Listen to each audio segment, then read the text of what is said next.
Tercera pregunta va dirigida sobre el contexto de la guerra y yo la Mm. completaría de la siguiente manera.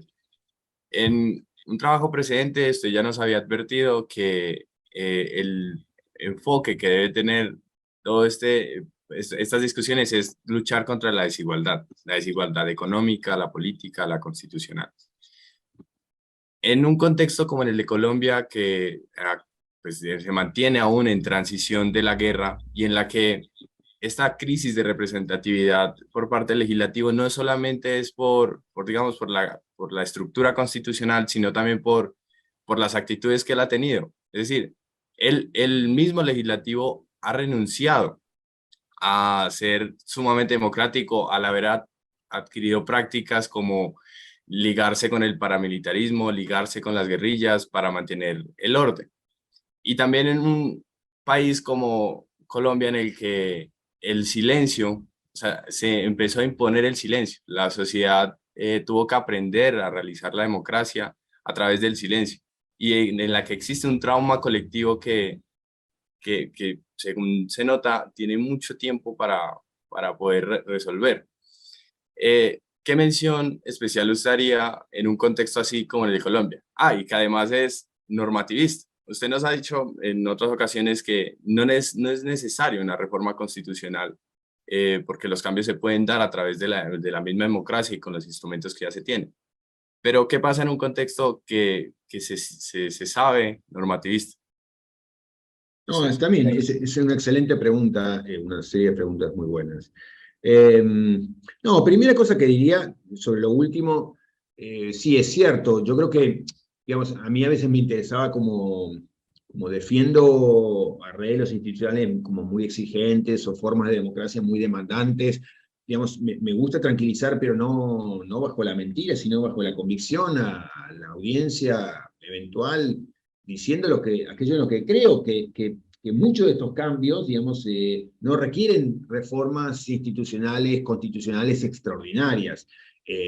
Pienso en casos como los que mencioné de Irlanda o de Islandia, inclusive, digamos, en donde se dieron pasos bien interesantes a formas más inclusivas de la democracia sin cambios extraordinarios en términos de creación de una nueva constitución. Sí creo que dicho esto, que las reglas constitucionales que tenemos son paupérrimas, digamos, que son muy defectuosas y que forman parte del problema. Entonces,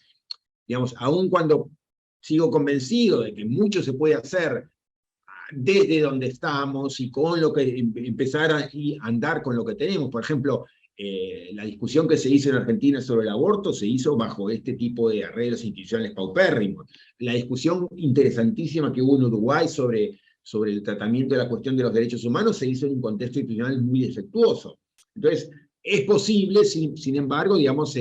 son sistemas que alimentan y refuerzan los problemas que tenemos y entonces si en un momento no ponemos allí el bisturí, yo creo que erramos,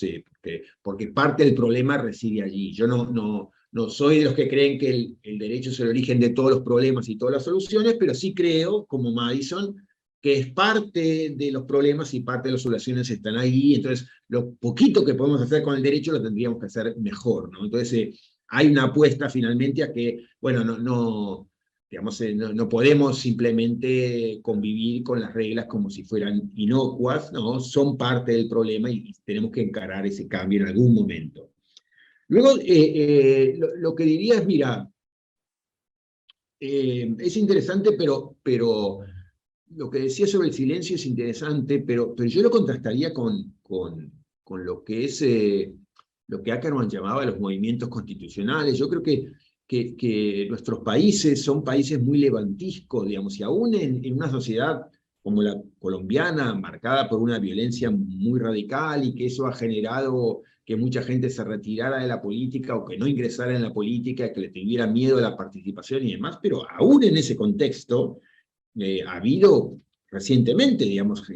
episodios de meses de gente en la calle protestando y enojadamente, y eso no es silencio, eso es voz y eso es protesta. Y eso es algo que es muy común en toda América Latina, también en Chile, también en Brasil, también en Colombia, que países que por distintas razones, por la tradición pinochetista, por la tradición, digamos, militar, por la tradición de la violencia, se decía, son gentes, pueblos apáticos. Bueno, la verdad es que ninguno de los pueblos latinoamericanos es un pueblo apático, son pueblos que más tarde o más temprano tienden a salir a la calle. Y yo ahí, digamos, lo que aprovecharía es para retomar un tema que es también central en el libro y en las cosas que he escrito, que es el reconocimiento de la importancia del derecho a la protesta, ¿no? Y me parece que,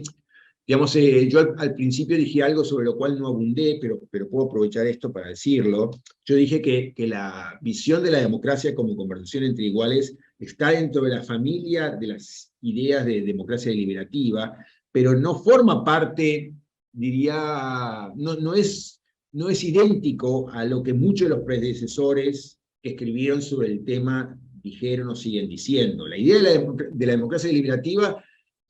nació con Habermas bajo una idea, ok, digamos, fue una idea original que todos seguimos pensando, pero es una idea que hoy vemos como problemática, que era la idea de la fuerza del mejor argumento. Y yo creo que digamos, la idea de la conversación entre iguales pide otra cosa, que va más allá de pensar que los intercambios en la discusión pública son intercambios de argumentos como los que se dan en una clase universitaria o los que se dan entre articulistas que escriben en los periódicos sus textos de opinión, digamos. La democracia es también intercambio de visiones críticas que se expresan ocasionalmente con silencios, ocasionalmente con piedras, ocasionalmente en las calles, ocasionalmente con a lo mejor una quema de neumáticos. ¿Por qué? Bueno, porque simplemente, digamos, el sistema institucional se ha demostrado tan excluyente que tratando de decir lo suyo, digamos, mucha gente termina recurriendo, no digo que todos esos recursos sean justificados, pero sí se pueden explicar, termina recurriendo a caminos y medios más extremos, básicamente porque no encuentran canales institucionales apropiados, porque por razones ajenas a su responsabilidad, ven que todos los canales institucionales están cerrados o todos los botones democráticos están, digamos, sin funcionar. Entonces, cuando yo, por ejemplo, en Argentina me involucré en el año 2001, digamos, con los primeros movimientos de lo que llamaban los movimientos piqueteros, etcétera, lo que veía era eso, era grupos, no digo que son todos iguales o que todos merezcan igual reivindicación, pero eran grupos de personas que habían salido a las calles a cortar rutas, básicamente porque hacía meses que recurrían a sus jueces y los jueces los procesaban, recurrían a los políticos y les cerraban la puerta, recurrían a sus autoridades y los perseguían a ellos. Entonces dijeron, bueno, ¿qué hacemos? Digamos, estamos sin trabajo, sin seguridad social, digamos, en un momento que se privatizaba todo en el país, digamos, habían quedado sin empleo, sin protección social, sin educación, sin salud, y decían, bueno, nadie nos está atendiendo, salieron a las calles a hacer algo escandaloso, pero para poder llamar la atención y reconocer, digamos, hacer reconocer que finalmente nuestras constituciones hipergenerosas en materia de derechos estaban siendo extraordinariamente violentadas y ni siquiera había el conocimiento, el reconocimiento general de ese problema. Entonces, recurrieron a medios que no eran el argumento, no eran el artículo en el periódico, no eran, digamos, el argumento que da el profesor en la clase, sino era a lo mejor el incendio de un neumático o el corte de una ruta para poder llamar nuestra atención. Y eso no debe verse como una violación al debate público, sino como un intento desesperado de contribuir al debate público, denunciando algo muy serio y muy crucial en ese debate público, que es hay una violación gravísima y sistemática de los derechos sociales que la Constitución se compromete a garantizar. Entonces, respondería a tu pregunta básicamente a partir de esta reivindicación del lugar especial de la protesta en las democracias dialógicas, ¿no?